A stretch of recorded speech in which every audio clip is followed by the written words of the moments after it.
Assalamualaikum warahmatullahi wabarakatuh. Perkenalkan, nama saya Miftah Nur Husna dengan NIM 200313036. Di sini saya akan memberikan penjelasan atau tanggapan saya mengenai bagaimana kondisi perekonomian Indonesia di era pandemi COVID-19. Yang pertama ada perbedaan kondisi makroekonomi Indonesia sebelum dan sesudah pandemi. Sebelum adanya pandemi COVID-19, kondisi perekonomian global masih menunjukkan pertumbuhan yang positif.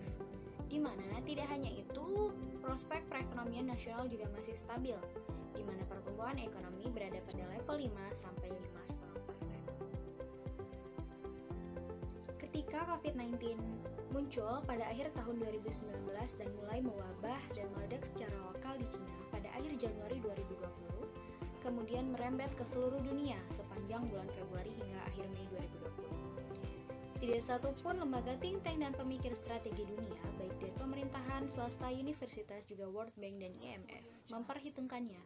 Sehingga outlook perekonomian tahun 2020 dan tahun-tahun setelahnya masih diprediksi dengan asumsi normal.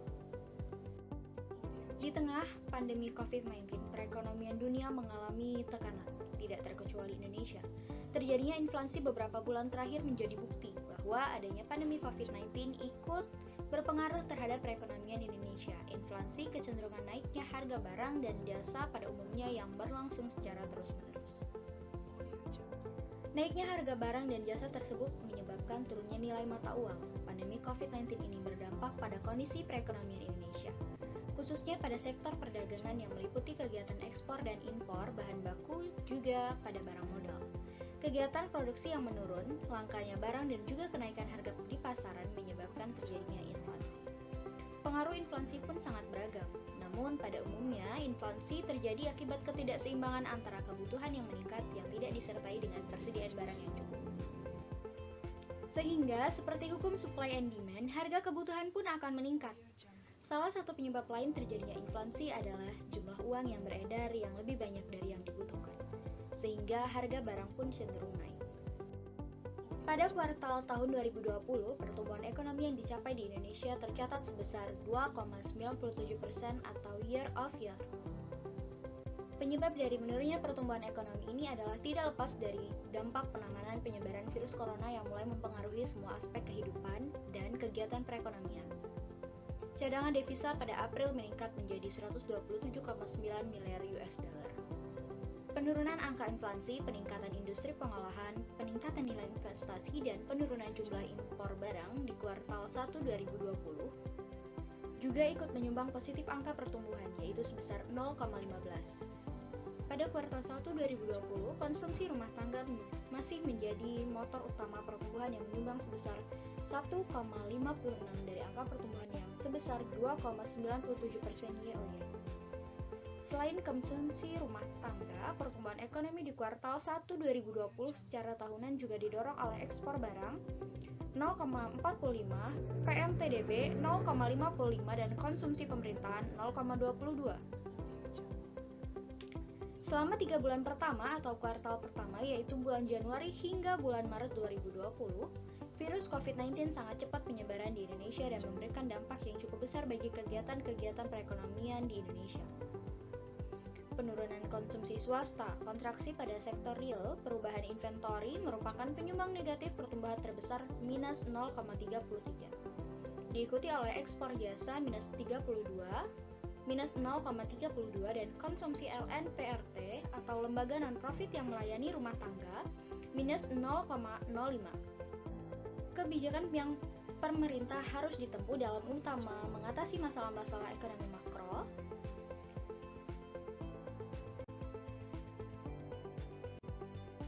Kedua yang akan kita bahas di sini adalah bagaimana sih solusi pemerintah dalam menangani makroekonomi di masa pandemi.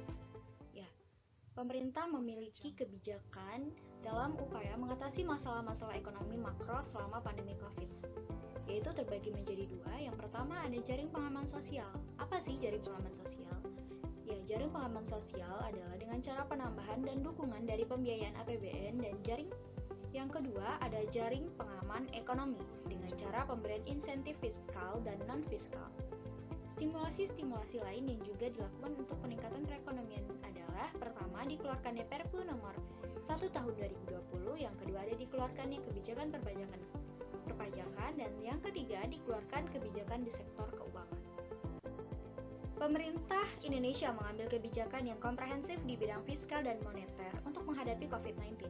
Di bidang fiskal, pemerintah melakukan kebijakan refocusing kegiatan dan realokasi anggaran. Untuk itu, Presiden RI Joko Widodo menerbitkan Impres nomor 4 tahun 2020 yang menginstruksikan seluruh menteri atau pimpinan, gubernur, bupati, serta wali kota mempercepat refocusing kegiatan, realokasi anggaran, dan pengadaan barang jasa penanganan COVID-19. Selanjutnya, Kementerian Keuangan akan merealokasikan dana APBN sebesar 62,3 triliun. Dana tersebut diambil dari anggaran perjalanan dinas, belanja non-operasional, honor-honor, untuk penanganan atau pengendalian COVID-19, perlindungan sosial atau social safety net, dan insentif dunia usaha. APBD juga diharapkan direfocusing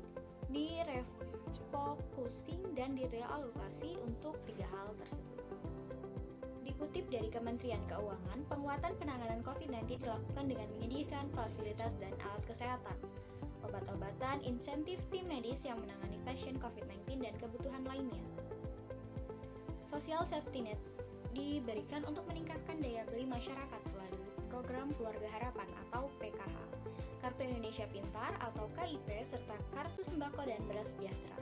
Kementerian atau lembaga dan juga Pemda diharapkan memperbanyak program padat karya termasuk dana desa. Sedangkan insentif dunia usaha dilakukan untuk membantu pelaku usaha khususnya UMKM dan sektor informal. Kementerian Keuangan juga menerbitkan PMK 23/2020 yang memberikan stimulus pajak untuk karyawan dan dunia usaha, yaitu pajak penghasilan karyawan ditanggung pemerintah, pembebasan pajak penghasilan impor, pengurangan asuransi PPh pasal 25. Di samping itu, pemberian insentif dan fasilitas pajak pertambahan nilai yang terdampak COVID-19. Presiden Republik Indonesia juga memberikan arahan agar kementerian atau lembaga memprioritaskan pembelian produk UMKM, mendorong BUMN memperdayakan UMKM dan produk UMKM masuk e-katalog. Di bidang moneter, kebijakan moneter yang diambil harus selaras dengan kebijakan fiskal dalam meminimalisir dampak COVID-19 terhadap perekonomian nasional.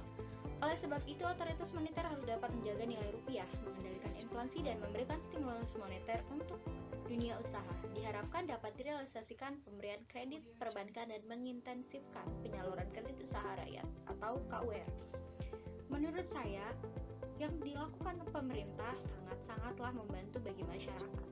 Namun, ada hal-hal atau beberapa yang masih kurang efektif dalam menjalankannya. Ya.